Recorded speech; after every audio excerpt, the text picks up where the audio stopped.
Horrifying dashcam shows cop ram motorcycle and kill the driver for speeding. Somerville, SCA. Horrifying police dashcam was released from a fatal incident this week showing Berkeley County Deputy James Van Zandt ramming a motorcycle twice with his cruiser. The strikes caused the motorcyclist, 30-year-old Robert Lee Clark, Jr. of Goose Creek, to crash. He was immediately killed. The Berkeley County Sheriff's Office posted a video to their YouTube page on Thursday, showing the Wednesday night police pursuit lasting at least 5 minutes in Somerville, South Carolina. The chase reached speeds of at least 111 miles per hour and it was all initiated over a minor speeding charge. The pursuit began when Van Zandt saw Clark going 66 miles per hour on his motorcycle in a 45 zone, Chief Deputy Mike Cochran said, WCSC reported. The dash camera video shows Clark braking hard abruptly before speeding off multiple times during the approximately 8-mile chase. Toward the end of the chase, Clark brakes again, at which point Van Zandt's cruiser rams the motorcycle at a speed of around 90 miles per hour. Then, at the 5:26 mark, Clark is seen being slightly thrown forward as his bike slows down and is once again rammed by Van Zandt's vehicle. Clark, not wearing a helmet, veers right apparently in an attempt to drive between a pulled-over vehicle and the sidewalk, but he crashes and is thrown to the sidewalk. Although Van Zandt is on paid administrative leave, the department is already attempting to blame the overt case of vehicular homicide on Clark's practice of changing gears.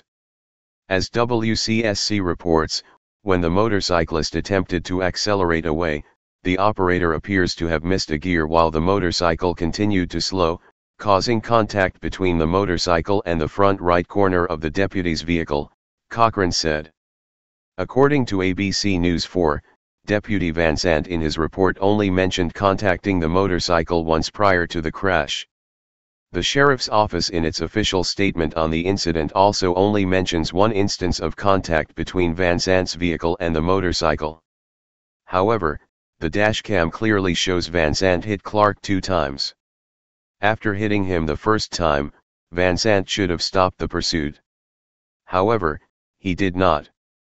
Police later released the information that they found 55 grams of a green plant material and a rolled cigarette on Clark in some futile attempt to justify ending his life.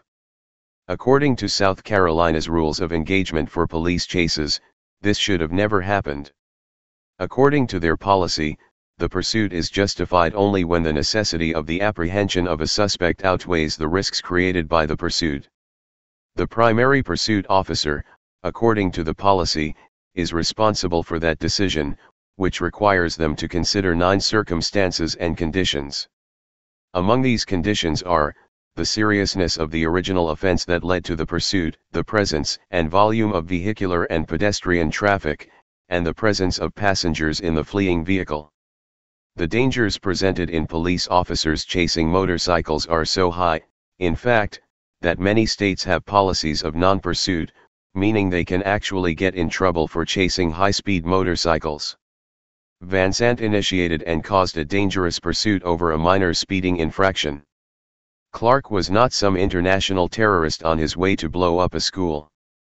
He was simply speeding and now, he's dead. When Van Zandt initiated and maintained this pursuit, he put his life, clearly Clark's life, and everyone else's lives who came near the pair during the chase, in danger to issue a speeding citation. As you watch the graphic video below, remember that it could have all been avoided had Van Zandt simply taken down Clark's license plate number and found him later. Luckily no one else was killed during this entirely preventable atrocity. The full unedited video is the second video below. Hey Charlotte County, this is Charlotte County COPWATCH, and I wanted to explain what fair use is. You can use pieces of news articles if you're doing it for news reporting, you have commentary, and you're doing it for education purposes. So that's what fair use is, as you can see right here. Another reason why I wanted to make this video is to let you know I have just joined with Patreon. A nice thing with Patreon, I make no money on YouTube. They took the money away years ago, and so this is another way to give, and it's a nice thing too because you can give monthly. You can give $1, $5, $10, whatever. I do 4 to 5 hours a day on trying to wake the sheeple up on how corrupt it is and different ways that you can fight the corruption. So Patreon is a way that you can do it, and then of course the old way is still there. Donate to Charlotte County COPWATCH with PayPal or credit card. So keep that in mind. 4 to 5 hours a day. I make no money, but the corruption happened to me and I'm sick of it, so I'm trying to wake people up. But my wife would love it if if we could get some help out there. There's 47,000 subscribers. Just think if each one of you subscribers just gave let's say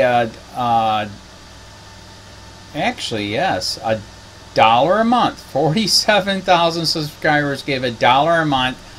That would be awesome. That's not going to happen. But anyways, that would be great if it did happen. But do the math in your head. Just think about it. Like I said, 4 to 5 hours a day. I get no money from YouTube. YouTube has gone nuts. You can't do anything anymore. They're taking the money away everywhere. So these are a couple different ways that you can still help out with all this time that I put in. And as you know, I'm in a special situation where, at least I can do it, 4 to 5 hours a day. We have a cleaning company during the day. That's what allows me to do this, and we're debt free. So This is my hobby. I don't go fishing and all that other crap. I try to save the world. So help me out to make the wife happy, man. In fact, if you guys did give $1 a day, and there was 47,000 of you, and you did it, and each of you gave $1, and that was every month, oh my God, yes, I could quit. I could start suing them. Another idea too that we have is, you know, if I got, you know, some funds, we could actually contact everyone that has been ticketed and or arrested and put in jail and start sending them postcards to let them know we're here, and to see if everything went all right, and if it didn't, find out their story. So we could even do more investigations and more lawsuits. Lawsuits take money. So just think about that. You know, 47,000 of you so far right now. You know, $1 a day. I mean, $1 a month on Patreon, or $5 a month Patreon, 10, 20, whatever.